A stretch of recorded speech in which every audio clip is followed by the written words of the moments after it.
অবশেষে রাষ্ট্রপতি পদত্যাগ করেই পেল। অনেক জল্পনা এবং কল্পনার পর অবশেষে রাষ্ট্রপতির পদত্যাগ। তো এই যে রাষ্ট্রপতি যেন এখন পদত্যাগ করছে, এখন বর্তমানে দেশের রাষ্ট্রপতি কি হবে? কারণ একটা দেশের রাষ্ট্রপতি যদি পদত্যাগ হয় বা কোনো কারণে কোনো অকারেন্স ধরেন মারা যায় বা সামহাও তো কোনো কিছু হওয়ার পর যদি এই রাষ্ট্রপতির পদটা খালি হয়ে যায়, তাহলে সেই রাষ্ট্রপতির পদটা কে নিবে? সো সেই রাষ্ট্রপতির পদটা নিবে হচ্ছে স্পিকার, জাতীয় সংসদের স্পিকার। সো বাংলাদেশের এখন বর্তমান যে রাষ্ট্রপতি, ভারপ্রাপ্ত রাষ্ট্রপতি, সেটা হচ্ছে জাতীয় সংসদের স্পিকার। উনি কিন্তু দায়িত্ব পালন করবে এবং নেক্সট 90 দিনের ভিতরে নির্বাচন অনুষ্ঠিত হবে এবং এই নির্বাচনের পর নতুন করে রাষ্ট্রপতি গঠন করা হবে। এখন বর্তমানে ভারপ্রাপ্ত রাষ্ট্র হিসেবে দায়িত্ব পালন করবেন বাংলাদেশের স্পিকার, জাতীয় সংসদের স্পিকার। এখন প্রশ্ন হচ্ছে, হঠাৎ করেই কেন রাষ্ট্রপতি পদত্যাগ করলো? এখন রাষ্ট্রপতি পদত্যাগের করার পিছনে ওনার যে রিজনটা দেখাইছে, অর্থাৎ রাষ্ট্রপতি যে লিখিত একটা চিঠি দিছে স্পিকারের কাছে, সেখানে উল্লেখ আছে ওনার হচ্ছে বিভিন্ন ধরনের রোগে ভুগতেছে এবং এমন অবস্থায় ওনার হচ্ছে চিকিৎসা দরকার এবং বিশ্রামের দরকার। এরকম বিষয় দেখে উনি পদত্যাগ জমা দিছে স্পিকারের কাছে এবং স্পিকার সেটা গ্রহণ করছে এবং স্পিকার কিন্তু এখন ভারপ্রাপ্ত দ্যাটস মিন উনি হচ্ছে 3 মাসের ভিতরে উনি হচ্ছে এই বাংলাদেশের যে রাষ্ট্রপতি আছে সেই দায়িত্বটা কিন্তু উনি পালন করবে এবং 3 মাসের ভিতরে একটা নির্বাচন হবে, রাষ্ট্রপতি নতুন করে গঠন করা হবে। এখন অনেকেই কিন্তু ধারণা করতেছে রাষ্ট্রপতিকে চাপ ক্রিয়েট করে ওনাকে সরিয়ে দেওয়া হয়েছে।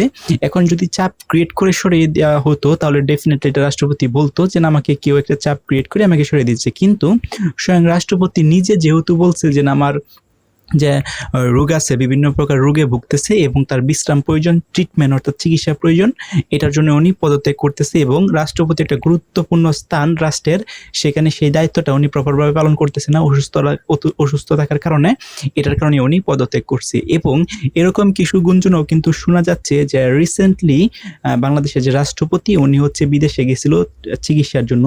সেই বিদেশে যখন অবস্থান করছিল, সেই বিদেশ থেকে নাকি শেখ হাসিনার সাথে উনি কন্ট্যাক্ট করছে ফোনে এবং কথা বলছে এবং এটা নিয়ে কিন্তু বিভিন্ন গোয়েন্দা সংস্থা যারা আছে এরকম অনেক তথ্য নাকি প্রকাশ করছে। সো অনেকেই মনে করতেছে যে এটার ভিত্তিতে বা এটার কারণেই কেন রাষ্ট্রপতি বিদেশে চিকিৎসা নিতে গিয়ে বা চিকিৎসা নেওয়ার সময় কেন শেখ হাসিনার সাথে ফোনে কথা বলছে। তো এইটার নিউজটা হওয়ার পর কিন্তু অনেকেই মনে করতেছে বিএনপি অর্থাৎ বাংলাদেশ সরকার যে আছে বর্তমানে রাইট নাও, ওনারা নাকি ওকে প্রেশার বা চাপ ক্রিয়েট করে সরাই দিচ্ছে। কিন্তু এরকম যদি হইতো তাহলে রাষ্ট্রপতি তো সেখানে মুখ খুলতো এবং রাষ্ট্রপতি তো ডেফিনেটলি তার সত্য বা স্থানটা উল্লেখ করতো। এখন রাষ্ট্রপতি তার সিম্পলি যে বক্তব্য সেটাই বলছে যে উনি হচ্ছে রাষ্ট্রের গুরুত্বপূর্ণ একটা পদে উনি আছে এবং চিকিৎসার দরকার অনেক এবং এই অসুস্থতা নিয়ে দেশ পরিচালনা করা তার পক্ষে আর সম্ভব হচ্ছে না। এই এক্সট্রা আরো কিছু হচ্ছে কথাবার্তা বলে কিন্তু পদত্যাগটা জমা দিছে। সো এই যে রাষ্ট্রপতি যে পদত্যাগ, সেটা কিন্তু শেখ হাসিনা পতন যে সময় হয়েছিল সবাই কিন্তু ভাবছিল তখনই রাষ্ট্রপতির পদত্যাগ হবে, কিন্তু আলটিমেটলি তখন কিন্তু রাষ্ট্রপতি পদত্যাগ করে নাই।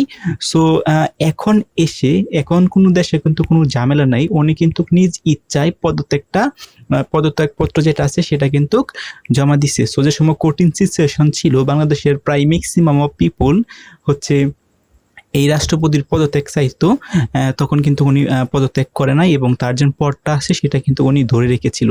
সো রিসেন্টলি হঠাৎ করে এসে এরকম একটা নিউজ দিবে সেটা কিন্তু কেউ আশা করতেছিল না যে রাষ্ট্রপতি এরকম হঠাৎ করেই হচ্ছে উনি বিদায় নিবে এবং রাষ্ট্রের বা যেন একটা গুরুত্বপূর্ণ স্থানটা সেটা যেন খালি হয়ে যাবে, শূন্য হয়ে যাবে, সেটা কিন্তু কেউই ভাবতেছিল না। সো রাষ্ট্রপতি যেন এই যে পদত্যাগ করলো নিজ ইচ্ছায়, এখন আপনাদের মতামত কি? কমেন্ট